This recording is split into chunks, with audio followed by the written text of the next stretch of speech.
There's another microphone there.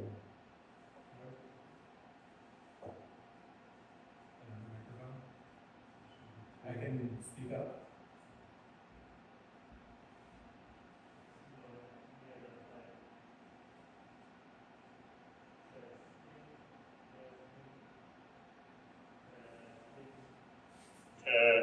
Testing.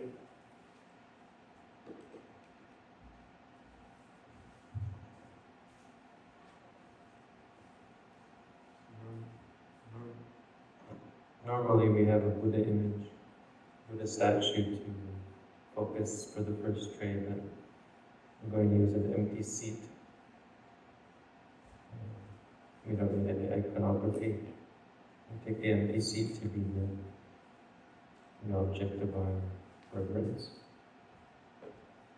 There's also an extinguished fire behind, which is good imagery as well.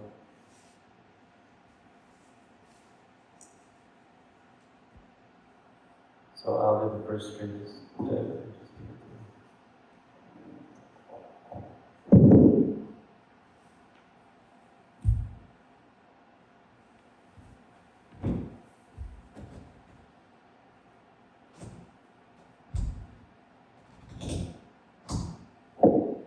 Everybody hold your hands up to your chest.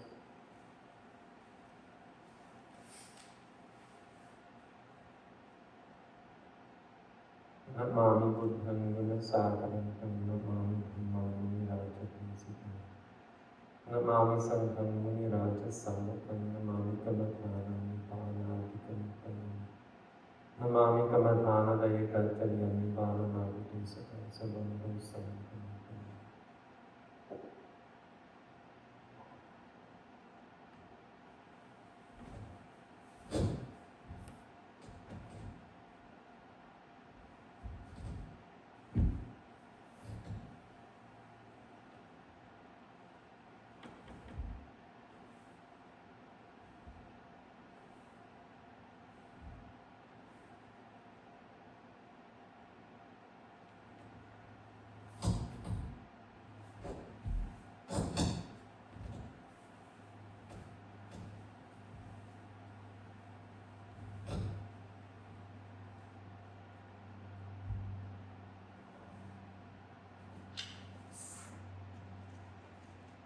Aham Bhante Tisanena. Let's have everyone repeat after me. Aham Bhante Tisanena. Repeat word. Aham Bhante. No, repeat after me. The word number. Aham Bhante Tisanena. No. You say one word, then they say the next one. They say repeat after you. Aham Bhante Tisanena. Saha Atta Silani Yachami Dutiyampi Aham Bhante Tisanena Saha Atta Silani Yachami Tatyampi Aham Bhante Tisanena Saha Atta Silani Yachami. Namo tassa bhagavato arahato samma sambuddhassa. Namo tassa bhagavato arahato samma sambuddhassa. Namo tassa bhagavato arahato samma sambuddhassa. Namo tassa bhagavato arahato samma sambuddhassa. Namo tassa bhagavato arahato samma sambuddhassa. Namo tassa bhagavato arahato สัมมาสัมพุทธัสสะ Okay, now repeat after me. Buddhang saranam gacchami. Saranam gacchami. Dhammang saranam gacchami. Dhammam saranam gacchami. Sanghang saranam gacchami. Sangham saranam gacchami. Dutiyampi buddhang saranam gacchami. Dutiyampi buddham saranam gacchami. Dutiyampi dhammang saranam gacchami. Dutiyampi dhammam saranam gacchami. Dutiyampi sanghang saranam gacchami. Dutiyampi sangham saranam gacchami. Tatiyampi buddhang saranam gacchami. Tatiyampi buddham saranam gacchami. Tatiyampi dhammang saranam gacchami. Tatiyampi dhammam saranam gacchami. Tatiyampi sanghang saranam gacchami. Tatiyampi sangham saranam gacchami. Tisarana gamanam nititang se ama bante. Ama bante. Pāṇāti pātā vīramani sikkhapadam samādhiyāmi.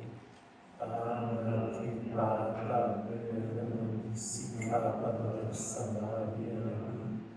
Adinādānā vīramani sikkhapadam samādhiyāmi. Adinādānā vīramani sikkhapadam samādhiyāmi.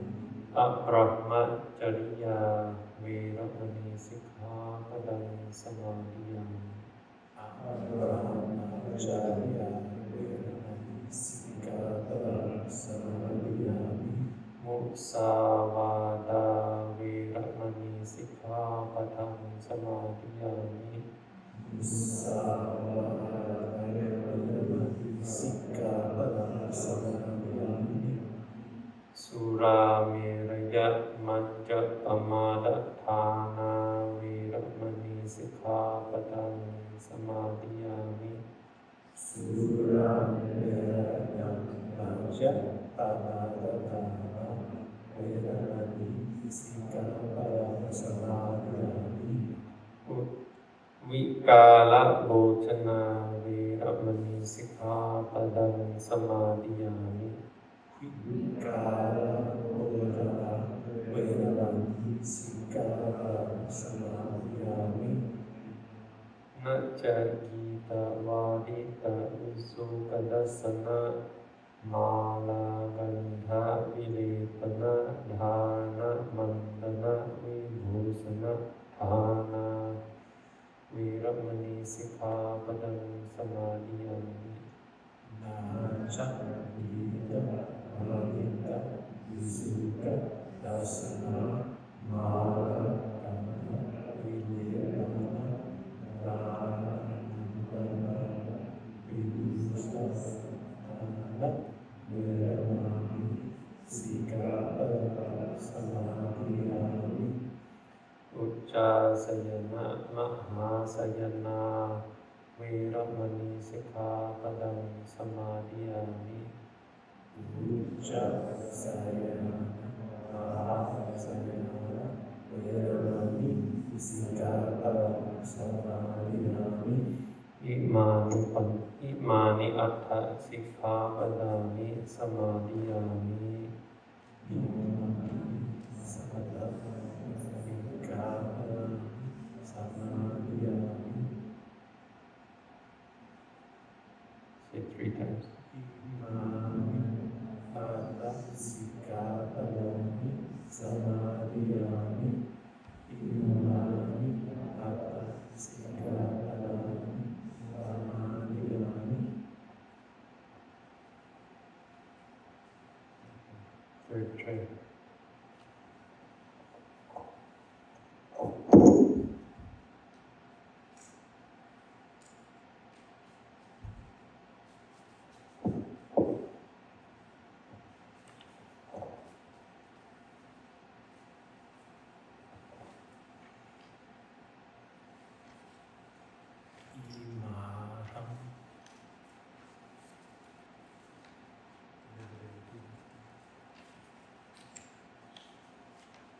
You skipped a little. You skipped a bit from what I have printed. Turn to the page marked opening ceremony.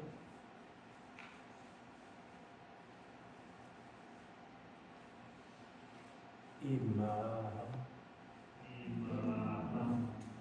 Bhagavata Athabhavam Tumhakam Parichajan Imaham Acharya Atavavam Tumhakam Parichajani Nibanasa Mehante Sachikaranataya Kamatanam Dehi Atuvam Mediva Itam Tuvam Maranam Aham Sukito Omi Sabbe Satta Sukita Ontu Yenewa Yanti Nibbana Buddha Tisamcha Sawaka Ekayenam Magyenam Satipatthana Samyena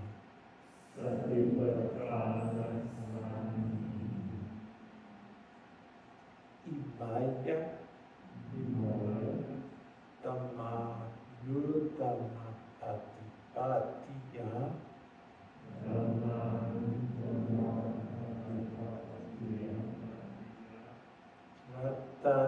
Ratanatayam Pujami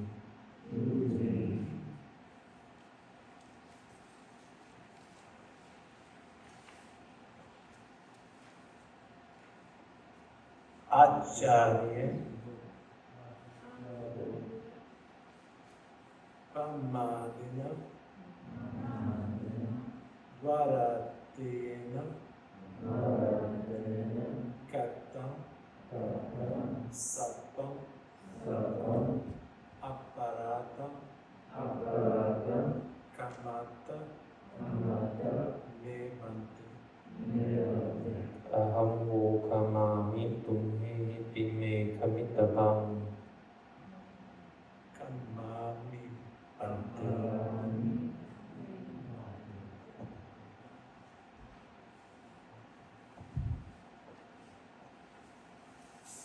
Alright, sit comfortably.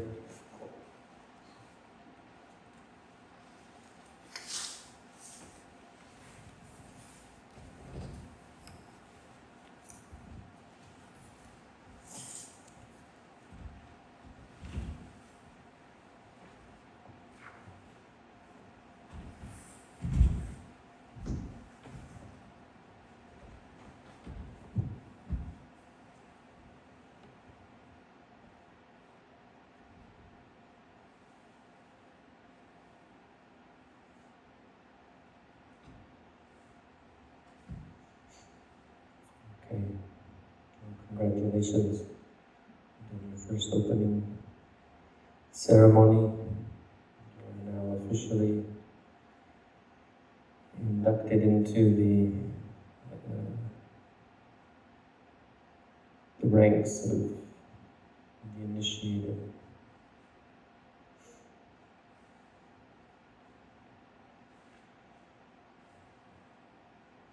So I'd like to start by expressing my appreciation for all of you coming here to undertake a course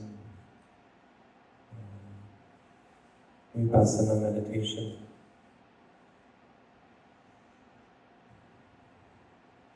The Buddha said, "Kano ho ma upachaka." Don't let the moment pass you by.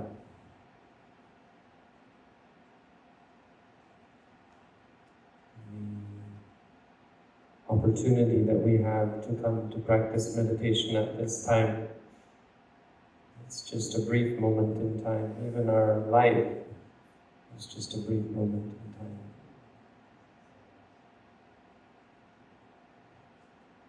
But the opportunity that we've found isn't just to be born. Being born is something that we're pretty good at. We're born again and again and again. And there doesn't seem to be anything particularly special about this life of ours, for the most part. Except that it is quite special. This opportunity is something that's hard to come by.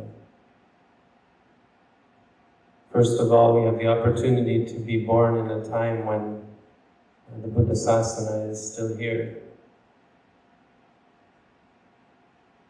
It might feel like we missed our chance because the Buddha is no longer alive, but we still have the teaching of the Buddha. And if we look at the texts where we see the words of the Buddha recorded, we can see that there is still something very special to be found in the world. It's something that's not always here. After some long period of time, for sure, there will be no more teachings of the Buddha. It will pass away into myth when no one understands or knows how to practice it, and eventually it will disappear entirely from the world.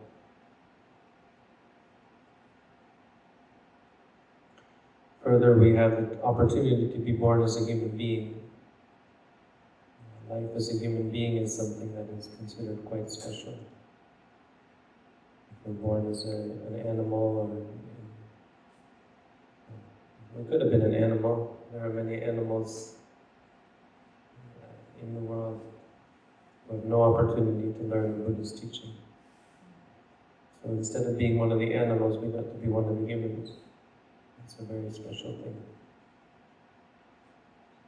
Of course, from a Buddhist perspective, it also means that we have a very short window of opportunity, because of course, after this life is over, we're not sure to be born a human again. And third, we have the opportunity to be able to undertake a meditation course. Many people don't even have the opportunity. Some people who wanted to be here but couldn't be here. But many people who are just in a situation where they're unable to take the time. They're unable physically, unable mentally, unable in terms of their situation. People who want to go to do a meditation course but can't. And we have the opportunity. All of these things are the chance that we have, the good luck that we have to come to practice the Buddha's teaching. Our physical situation allows for it. But finally, the fourth opportunity that's harder to find is to have the mental capacity, or the mental inclination to come to practice. Many are the people who don't even care about meditation. It's very few to find people who are interested, not just in meditation, but in their own spiritual well-being, in working to better themselves spiritually, mentally, psychologically. It's hard to find people who are truly interested in becoming better people, bettering themselves in terms of the quality of their minds. But even rarer are those who wanting to, or feeling inclined towards their own betterment, actually take the opportunity. It's easy to procrastinate or to think, oh, that's something I should do. We hear this a lot about meditation. Yeah, meditation, something, I should really get into that sometime. It's not easy to actually take the plunge and to start undertaking the practice of meditation that all of you have done through the at-home course, and even more that you've undertaken by coming here. This is a real great leap of faith. It shows that you have great conviction, self-conviction. You believe in yourself. You believe in this practice as well, enough to come here. So I'd like to appreciate that first and foremost. What we're coming to practice here should be very familiar to all of you. You've all at least read the material on it. Most of you have done the at-home course, or at least part of our at-home course, so you already know what to expect in terms of the content. But the basic teachings and the basic foundation of what we're doing here is very important to keep in mind. So I'm going to go over it again, even though it should be familiar to all of you. I don't want you to just think to yourself, I know this information. I want you to remind yourself, yes, this is what I should be focused on. First of all, we're focused on what we call vipassana.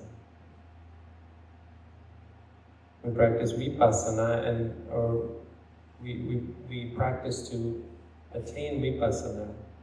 And what we practice is called satipatthana. So what we practice altogether is called vipassana, or satipatthana vipassana.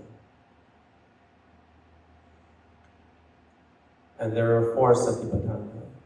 Kaya, Vedana, Citta, Dhamma. So I'm going to have you recite one more thing with me here. And I know some of this might seem to some of you like a little bit too ritualistic or beside the point, right? Because ritual, of course, isn't a big thing in Buddhism. This is the only ritual you're going to have, and I didn't even make you bow. So you're pretty lucky. We don't focus too much on ritual, but ritual serves a purpose, because otherwise we wouldn't have had the very direct reminder of all of the things that we went through in the ceremony. And the same goes for reciting teachings. I'm going to have you repeat something to me, and it's not that these are magic words that are going to make you enlightened. It's that by repeating them to yourself, you'll have them in mind. Think of it as primary school. In Buddhist studies, the first thing you do, when I went to learn Pali, they said to me, put aside your thinking, memorize first, think later, he said, my Pali teacher. Memorize first, think later. Well, we're not going to worry about thinking too much, but certainly memorize first and then practice after.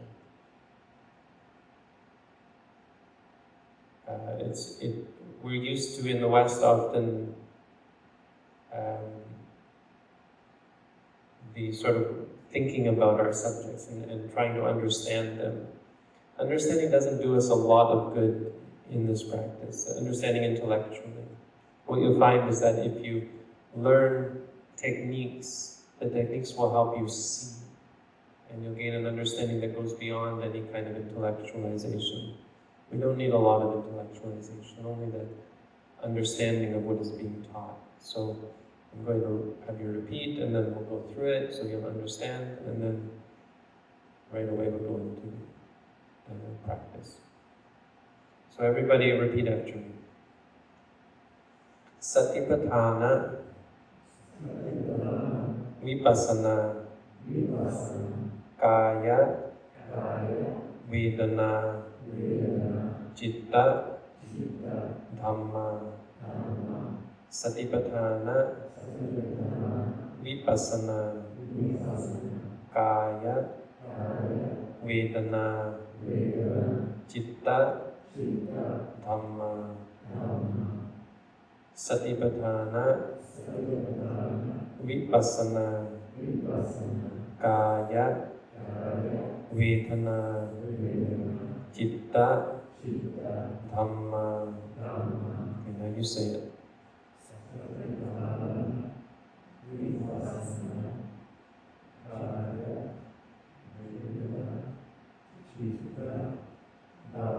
Say it 3 times, please.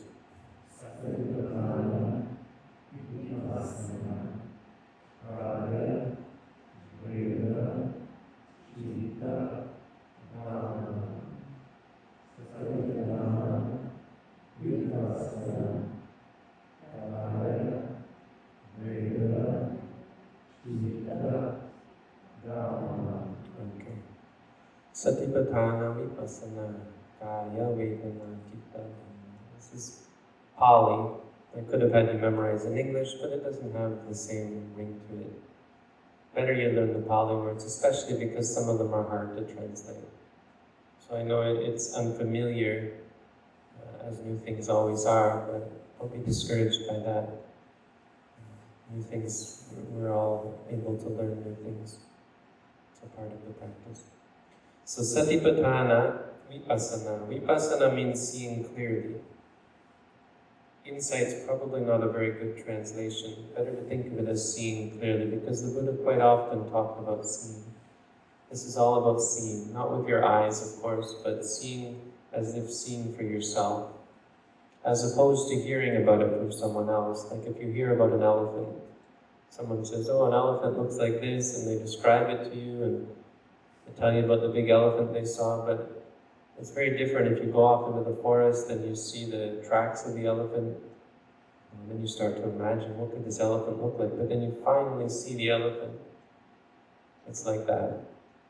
So this isn't something I can explain to you. Nobody can teach you how to become enlightened. Obviously, you have to practice on your own.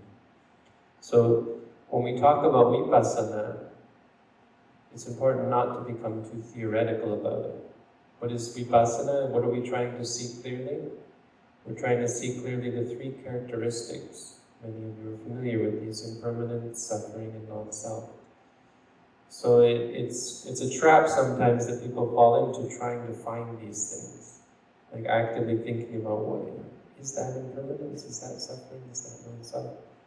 It's like seeing an elephant. When you see an elephant, you see its trunk, you see its ears, you see all its many characteristics. You don't have to go looking for them. What the 3 characteristics are the realization of the absence of their opposite. So in our lives, we're constantly seeking out what might be stable, satisfying, controllable, or self, me, who am I? And in meditation, we do the very same thing. Without actively trying, we just naturally seek out meditation that is stable, satisfying. We seek out experiences in meditation that are stable, satisfying, and controllable. The problem is that reality is not. And it's a problem. Because if reality were, if there was something that was stable, satisfying, controllable, that would be what we should seek out. It's not that we're trying to avoid things that are. So you don't have to run away from things that you think are stable, satisfying, and controllable. You have to be mindful and observe them carefully. And what you will see is that, oh, actually, these things I thought that were stable are not stable. It's why in the beginning, mindfulness meditation is often quite uncomfortable. Because you're looking for the opposite, and you're discouraged when you don't find it. Everything seems unstable. Something must be wrong. I can't make it smooth.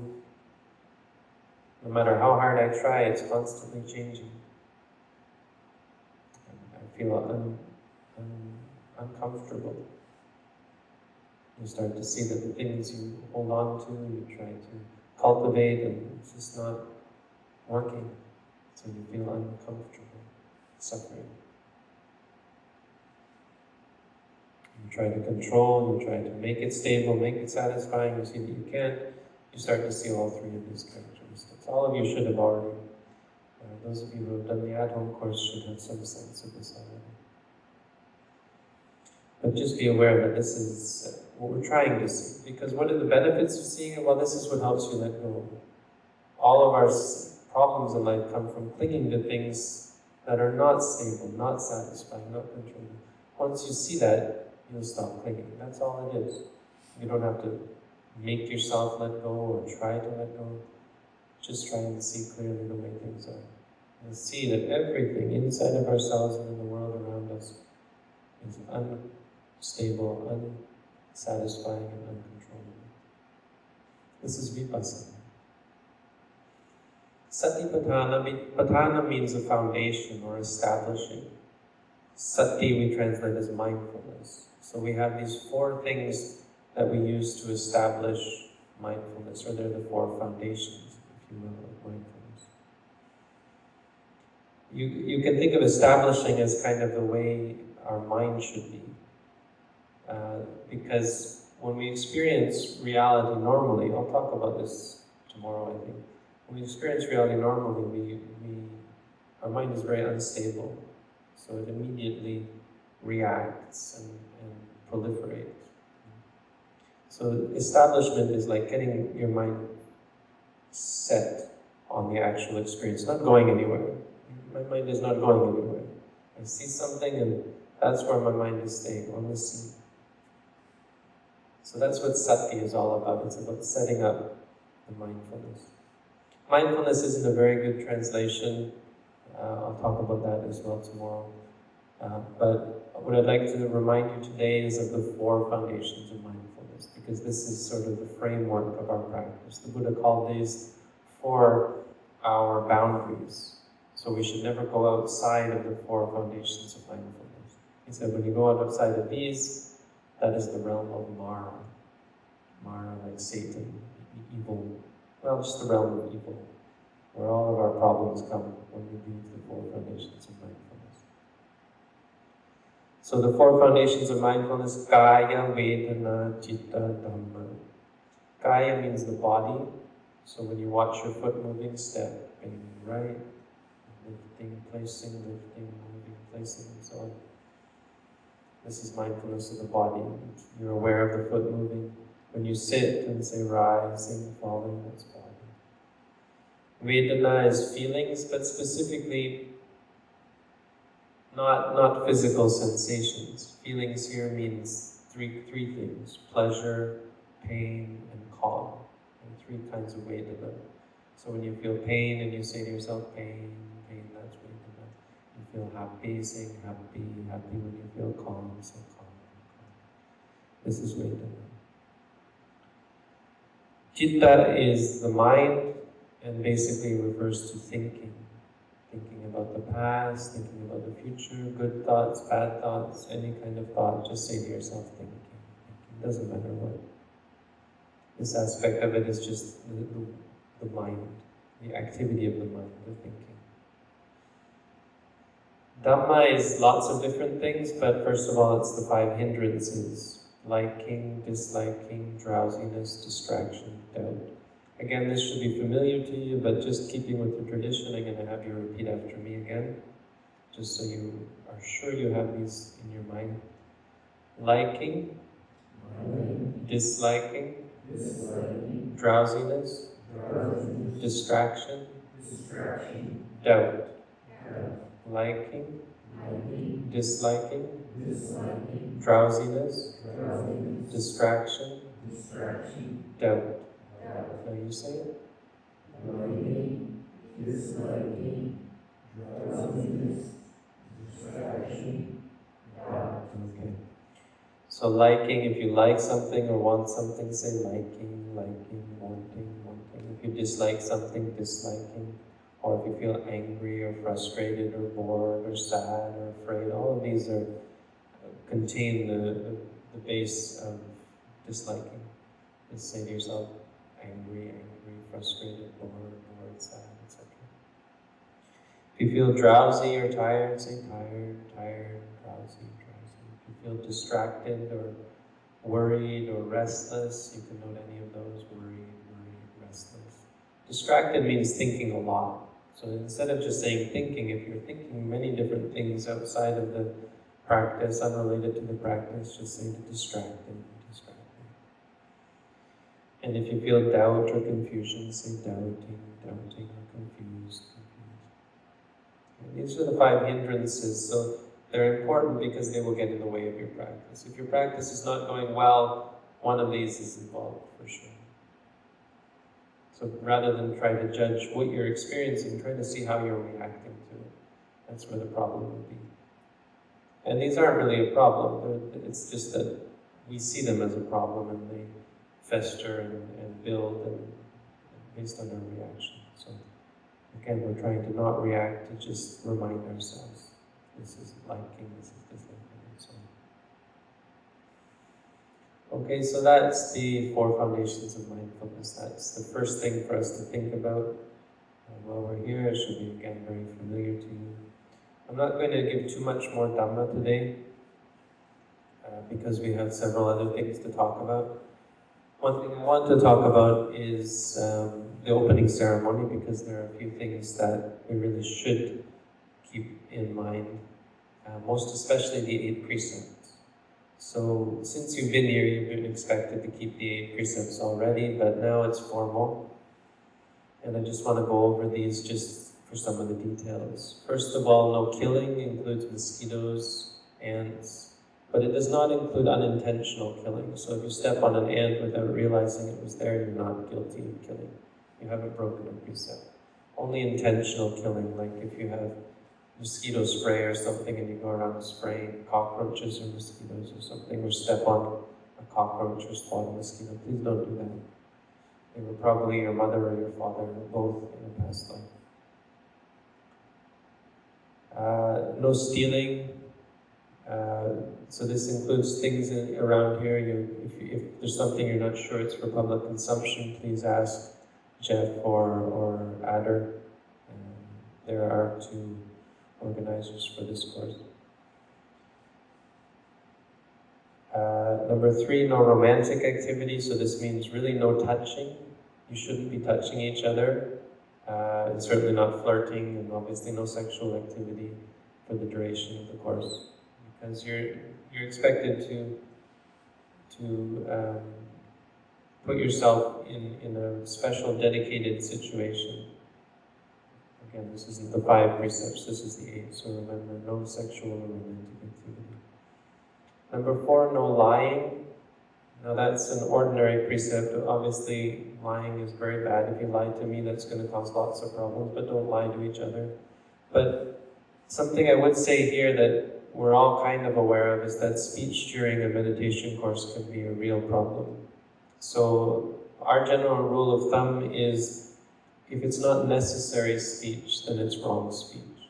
And that's really true. It's just that in daily life we're not so picky about technically wrong speech. If you're chatting about the weather or the sports teams or whatever, it's wrong speech, but only very technically. Something that only an arahant is free from.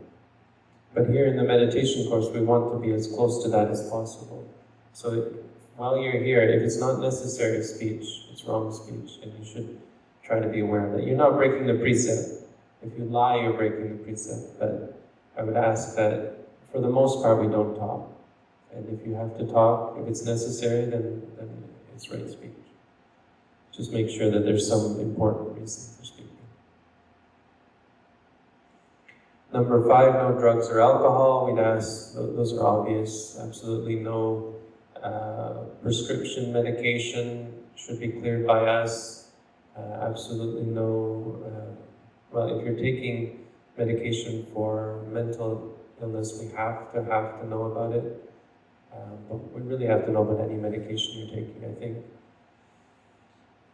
And we try to recommend staying away from caffeine. I don't know if there is any drinks with caffeine here. Probably we've already taken care of that, but just for your awareness, caffeine can get in the way of the practice. It's not really a solution for feeling tired, not in the long term. And be careful with any medication you're taking otherwise. Pain medication is to be used sparingly, if at all, that sort of thing. But it's good if you let us know if you need to take that sort of thing. Only eating in the morning, so you can eat from the time it starts to get a little bit light out until midday, which is approximately 12 noon. Outside of those hours, you can have fruit juice, vegetable juice even, as long as there's no pulp in it. Tea is also allowed, herbal tea. Number 7, no entertainment, but also no diversion. During a meditation course, we'd ask that, again, we talked about this, no reading. You can read the booklet, but try not to read it 10 times to memorize. Some people actually do that. Please try not to get too much into reading, because the act of reading gets in the way of your practice. Just the act of it is distracting. It hurts your concentration. And obviously no connection with the outside world, so no internet.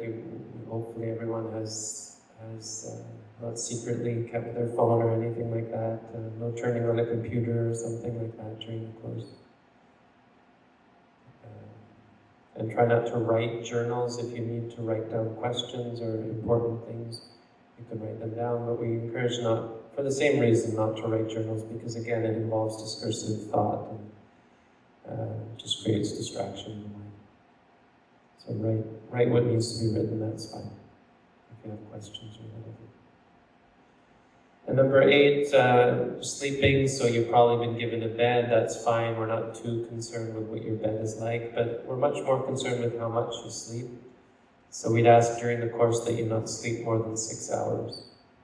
This isn't a hard limit, but you really shouldn't be sleeping more than 6 hours. If you are, try and work on it, that's all. But just be aware, we expect from the beginning that everyone should be 6 hours or less. If you sleep less, that's fine. Try not to nap. If you have to nap because you didn't get any sleep, that's fine. But try to get into a habit of, if I only slept 4 hours, that's what I got, 4 hours.